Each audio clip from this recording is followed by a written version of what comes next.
तर उपमुख्यमंत्री अजित पवार आता करमाळ्यामध्ये पोहोचलेले आहेत। अजित पवारांकडून आता पूरग्रस्त भागांची पाहणी केली जाते। अजित पवारांनी शेतकऱ्यांशी सुद्धा संवाद साधलेला आहे।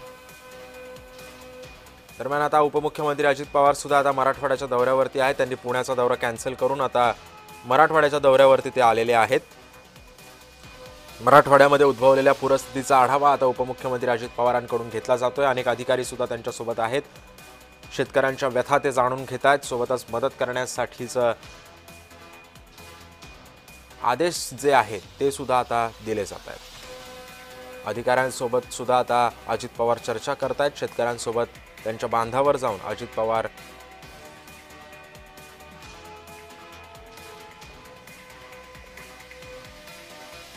या संदर्भामध्ये अधिक माहिती देतात आमचे प्रतिनिधी संतोष कुलकर्णी सध्या आपल्या सोबत आहे। संतोष, अजित पवार आता याच्यानंतर कुठे जाणार आहेत आणि सध्या आता ते काय आढावा घेत आहेत तिथल्या परिस्थितीचा?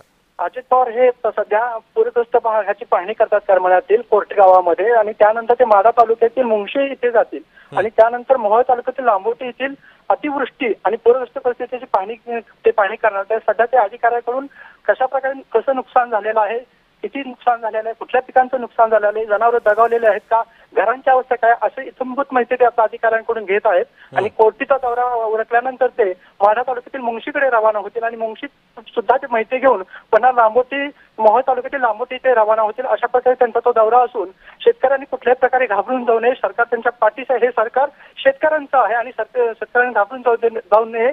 कालच मुख्यमंत्र्यांनी सरकारने निधी जाहीर केलेला आहे आणि त्यानंतर केंद्राकडूनही निधी मिळणार आहे। फक्त याच समयी शेतकऱ्यांनी संतोष, मी तुम्हाला थोडंसं थांबवतो। अजितदादा आता सध्या ज्या बांधावरती आहे तिथून शेतकऱ्यांच्या व्यथा जाणून घेतात, नेमका अजितदादा काय बोलतात ते आपण पाहूयात।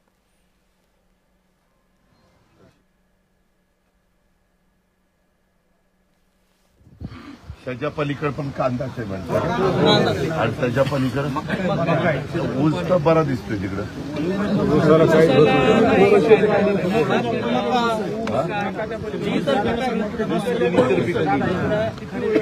मका पण उभीच दिसते। पाणी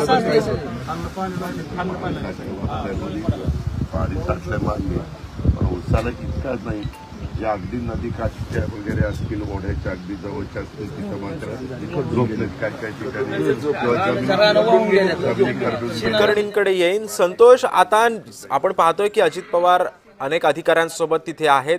नेमका आता या शेतकऱ्यांची मागणी काय, काय व्यथा म्हणतात अजित पवारांसमोर?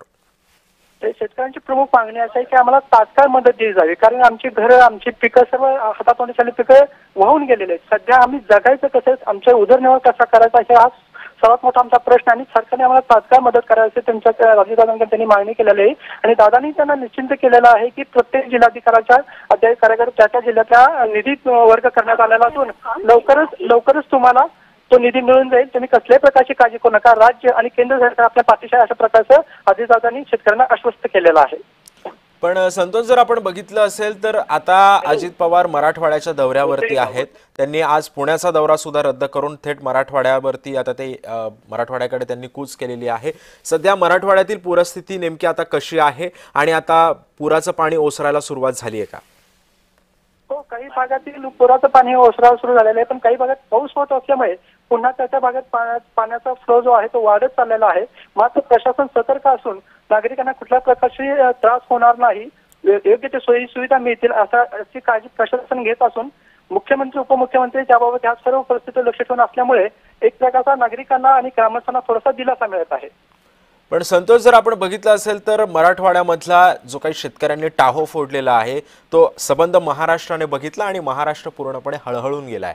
याच मराठवाड्याला आता पुन्हा उभं राहण्याची गरज आहे। मराठवाड्याला उभं करण्यासाठी आता सध्या प्रशासन कशा पद्धतीने पावलं उचलतंय आणि नेमकी आता या शेतकऱ्यांना मदत आतापर्यंत पोहोचतीये का?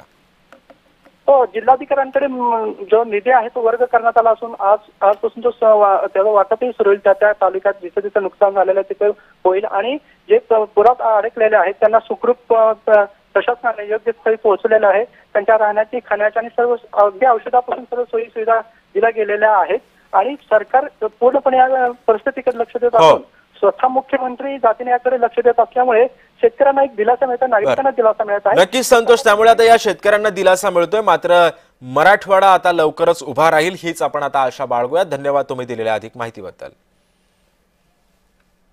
त्यामुळे आपण पाहतोय मराठवाड्यावरती आता संकट कोसळलेलं आहे. ओला दुष्काळ सध्या सुरू आहे आणि याच पार्श्वभूमीवरती आता सरकार सुद्धा शेतकऱ्यांच्या मदतीसाठी पुढे सरसावलेलं आहे. शेतकऱ्यांच्या बांधावर जाऊन आता मुख्यमंत्री आणि दोन्ही उपमुख्यमंत्री पाहणी करतात. आता आपण पाहतोय दृश्यांमध्ये उपमुख्यमंत्री अजित पवार सुद्धा आता पाहणी करण्यासाठी दाखल झालेत.